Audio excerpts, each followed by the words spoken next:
জনগণ ভোট দিয়েছে বলেই আমরা সংসদে যেতে পেরেছি। দেশের অস্তিত্ব থাকে না, ওই মুহূর্তগুলাই বাংলাদেশ জাতীয়তাবাদী দল সেখানে উপস্থিত হয়েছে। শেখ হাসিনা সরকারের পেটোয়া বাহিনী রয়েছে, তারা আর কোনোদিন এই বাংলার মাটিতে কোনোদিন রাজনীতি করার সাহস রাখে না, সাহস করতে পারবে না। ভোট ডাকাতি দিনের ভোট রাতে হয়েছে, সেই থেকে আমরা মুক্ত হয়েছি। 17 বছর পরিশ্রম করেছি এবং আমাদের উপর যে নির্যাতন করা হয়েছিল, আমরা নির্যাতন, অন্যায়, অত্যাচারের বিরুদ্ধে যেই লড়াই করেছি, আজকে মনে হচ্ছে আমরা সফল হয়েছি। আলহামদুলিল্লাহ, আমাদের খুব ভালো লাগছে।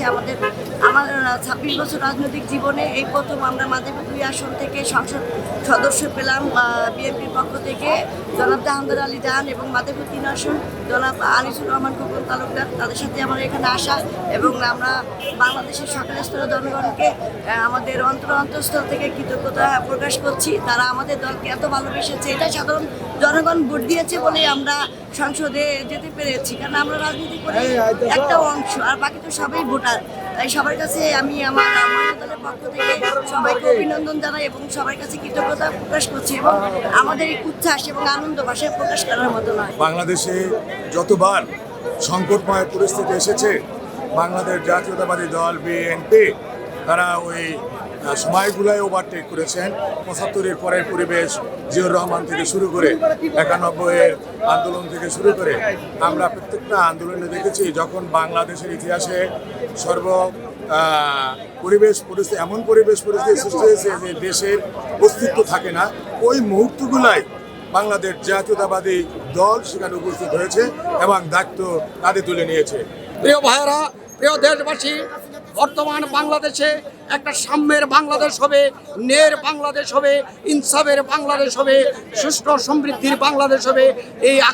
এই বাংলাদেশের তারুণ্যের আইকন জনাব তারেক রহমান বাংলাদেশের প্রধানমন্ত্রী আজকে শপথ গ্রহণ করে বাংলাদেশকে একটি সুষ্ঠু সমৃদ্ধশালী দেশ হিসেবে বিশ্বের দরবারে পরিচিত করবে, এই আশা এবং প্রত্যয় রেখে আমি আমার বক্তব্য শেষ করছি। আসসালামু আলাইকুম। ইম্পসিবল, এটা কখনো সম্ভব নয়, এটা প্রশ্নই আসে না।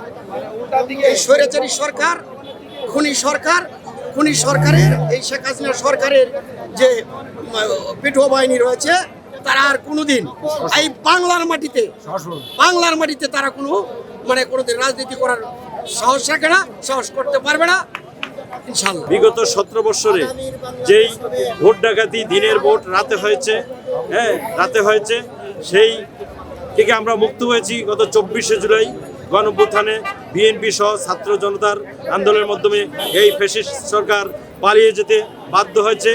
বিশ্বের কোথাও শুনি নাই একটি দেশের প্রধানমন্ত্রী সহ সকল মন্ত্রী এবং এমপি, আওয়ামী লীগের নেতাকর্মী এভাবে পালিয়েছে, বিশ্বের কোথাও এই ইতিহাসে নেই।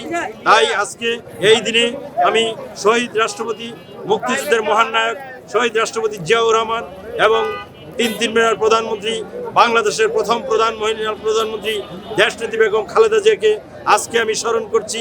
আজকে আমরা দেখতে পাচ্ছি গত এই 24শে জুলাই হত্যার পরে আমাদের তারেক রহমান বাংলাদেশে আসছেন। উনি বলেছেন I have a plan. Owner plan মোতাবেক উনি দলমত নির্বিশেষে উনি সামনে দিয়ে উনি রাজনীতি করবেন, দেশের উন্নয়ন করবেন, পিছনের সব বাদ উনি সামনের দিয়ে উনি বলেছেন সবার আগে বাংলাদেশ।